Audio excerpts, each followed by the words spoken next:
मुड़िया में केस नाही टाकाला बा, मुड़िया में केस नाही टाकाला बा, चंपा परी वाला गल कटाना बा, चंपा परी वाला गल कटाना बा। साला ई कौन लड़बक ब्याह से गाँव तनी गाना वही ना बहनी बाटा गौवा वाला सुनिए से मारत मना देह पर टूट दिया से फाटा ये तो बढ़े तेला मुँहे से अच्छा। ए अगर रउआ घर में मेहरारू कोइले हो कसा छोटा छोटी तो बिन के लिए आई के सोमपापड़ी मिली ढेर आई आई ले सोमपापड़ी।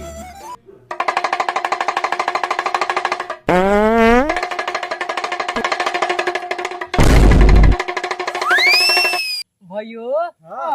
डमरू बाजता एकर मतलब लागत सोमपापड़ी वाला आइल बा।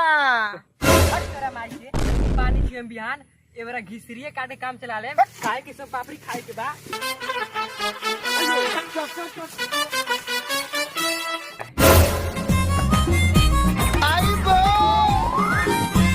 पापा ए पापा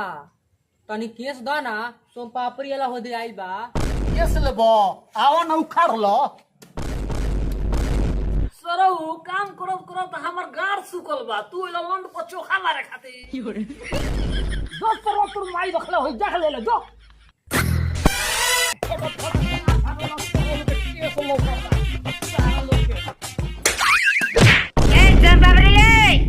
सोमपापड़ी वाला भाई रुको हो आ गली त केस दे पहले सोमपापड़ी देबो तबे केस दे। साला वैठल बाव के बेटा लागल करे रे दा साला सोमपापड़ी दे केस दे रे साला ई केस रख लेना खराब मोबाइल हो। खराब मोबाइल हो अरे साला ई खराब मोबाइल तो टू टाइम करता हमार मोबाइल ना हो रख लेना बड़की माई के चोरा के साले हम आदमी हो ईमानदार न्यूराल सोमपापड़ी तो लगा कि हम शहीदा हजार मोबाइल सोमपापड़ी दे हमार एक केस मिठाई जाला एने आवा ना हेजो आवा ना हेजो आए में डर लगता हमनी ओकला दुआर पर ना दनी थन झगड़ा भइल बा झगड़ा भइल ताकत का बा सरऊ के बेटा आज हम दुआरवा पर उनका पिछवाड़ा में लकड़ी खरकुश के खदेर देम। मन तो करता तहनी दूनी के ली पारा पारी बाबू हम जाता नहीं अबे तो आओ मिली सोमपापड़ी ना तो खइया हमारे उधर रुको आवतनी सर सरऊ ओ बेटी चोदऊ के दुआर पर हेल गइलो सब सोमपापड़ी के खाइल तर गाड़ के राहे मुंह निकाल देम हम।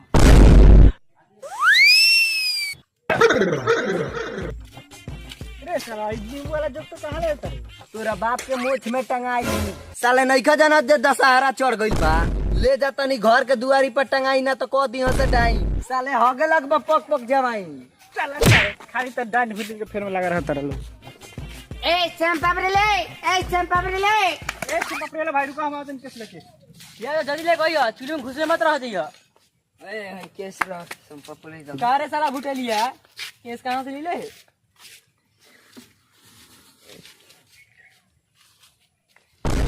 केस बा ज्यादा सोमपापड़ी चाहे ज्यादा कारे साला करिया कबे आई कहां से ले केस कल हमार बाबा छिलत रहो नु ए साला का क्षेत्र हो रे तो भैंस के पोछ इधर क्या बारे मर दे एला धरा केस सोमपापड़ी के ढेर साले भैंस के पूंछ से सोमपापड़ी मिली का मिली पोपिया पोपिया तो मिली लेकिन है ना इधर चला अपन के तो बोतली रेस साले भैंस के पूंछ से सोमपापड़ी ली है ए सोमपापड़ी वाला का लइयो रख ले बनी केस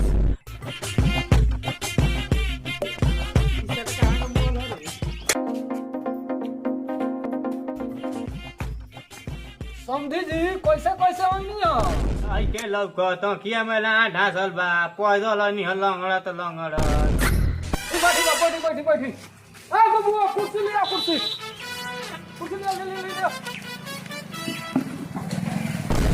समझी जी दशहरा चढ़ गइल बा मीठ मछली तो ना खाए बाबू समझी जी खातिर बिना प्याज के बिना लहसुन के लिया तो लंगड़ा के सब्जी समझी जी कामना महीना से लंगड़ा के तरकारी फोड़े लागल हो मेहमान हमार बाबूजी घेवड़ा के तरकारी के घेवड़ा के सब्जी कहेलन। अच्छा घेवड़ा के तरकारी समझी जी तो हमार फेवरेट हो जल्दी मंगाई जो बबुआ लिया जल्दी लिया। मुड़िया में केस नहीं टकाला बा,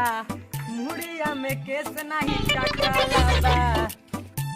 तुम पपरी वाला गल कटना बा। समझी जी दुआर के सामने इतना गंदा गंदा गाना गावता हमार दुआरे तो मुंह में बांध। ए महाराज वो सबसे हम पीछा हटने का अभी सार के हम बता देते। साला रुक रुक रुक रुक रुक रुक। अरे साला तोरा घर में माई बहन नहीं खे कितना गंदा गंदा गाना गाओ तरीस बुझात नहीं का तोरा। तारा घर में आई बहन भैया हाँ बिया बालो तो घर में लगवा लो ताला, नाच नहीं गाना, रोके के बाद जाके जोन गावत रहता हूँ लगे जाके रोका ना। एक तो चोरी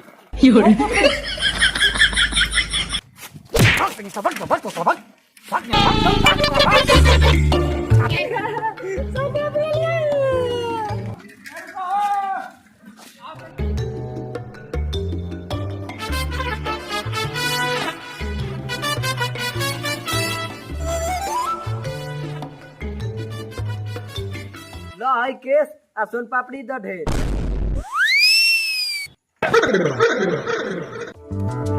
ले एक मुठा केस दनिया तारा के झाट भूर सोन पापड़ी देते रह साले रे साला दे पका फेंकले रे। भइयो रे मार साला हमरा के मार ले बा